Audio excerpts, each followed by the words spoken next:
क्या आपने कभी सोचा है कि मेरे इस मानवीय जीवन का क्या अस्तित्व है? मेरे लिए इस मानव जीवन जो कि ईश्वर की अनमोल देन है, उसका क्या महत्व है?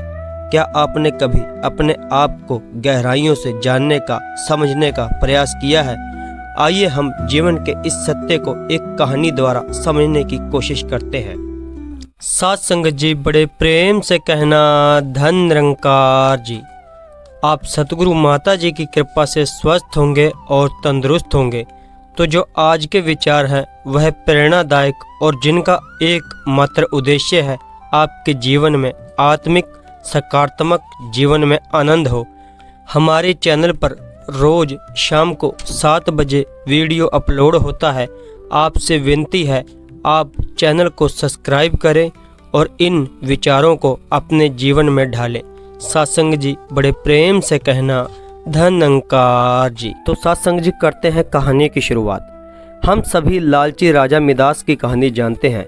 उसके पास सोने चांदी की कोई कमी नहीं थी, लेकिन सोना चांदी जितना बढ़ता वह और अधिक सोना चाहता था। उसने सोने को खजाने में जमा कर लिया था और हर रोज उसे गिना करता था। एक दिन जब वह सोना गिन रहा था तो एक अजनबी कहीं से आया और बोला, तुम मुझसे ऐसा कोई भी वरदान मांग सकते हो जो तुम्हें दुनिया का सबसे ज्यादा अमीर आदमी बना दे। राजा खुश हुआ और उसने कहा, मैं चाहता हूं कि मैं जिस चीज को छूं वह सोना बन जाए। अजनबी ने राजा से पूछा, क्या तुम सचमुच यही चाहते हो? राजा ने कहा, हाँ। तो अजनबी बोला, कल सूरज की पहली किरण के साथ ही तुम्हें किस चीज को छुओगे तो वह सोना बन जाएगी। राजा ने सोचा कि वह सपना देख रहा होगा, यह सच नहीं हो सकता। लेकिन अगले दिन जब राजा नींद से उठा तो उसने सबसे पहले अपना पलंग छुआ, वह सोना बन गया।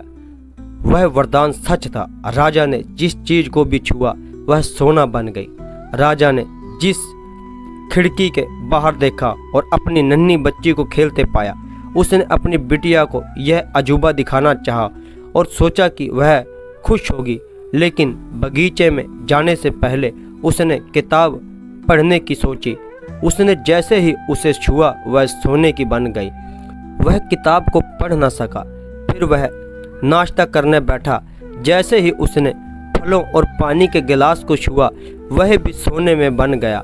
उसकी भूख बढ़ने लगी और वह खुद से बोला, मैं सोने को खा और पी नहीं सकता। ठीक उसी समय उसकी बेटी दौड़ती हुई वहां आई और उसने उसे बाहों में भर लिया। वह सोने की मूर्ति बन गई। अब राजा के चेहरे पे खुशी गायब हो गई थी। राजा सिर पकड़कर रोने लगा। वह वरदान देने वाले अजनबी फिर आया और उसने राजा से पूछा कि क्या वह हर चीज को सोना बना देने की अपनी ताकत से खुश है। राजा ने बताया कि वह दुनिया का सबसे दुखी इंसान है। राजा ने उसे सारी बात बताई। अजनबी ने पूछा, अब तुम क्या पसंद करोगे, अपना भोजन और प्यारी बिटिया या सोने के ढेर और बिटिया की सोने की मूर्ति?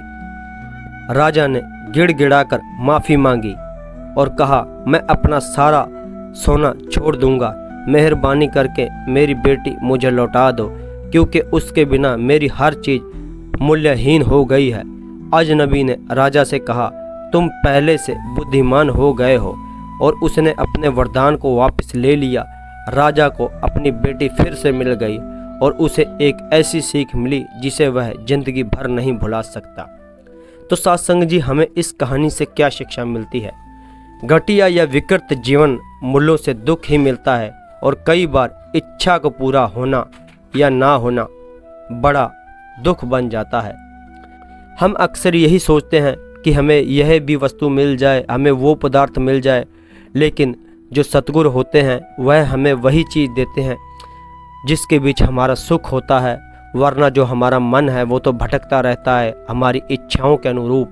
इसलिए जो हमें सतगुरु देते हैं हमें उसी को स्वीकार करना होता है, चाहे वो थोड़ा है चाहे वो ज़्यादा है। अभी के लिए बस इतना ही। मिलते हैं आपको एक और नई कमाल की वीडियो में। धन निरंकार जी।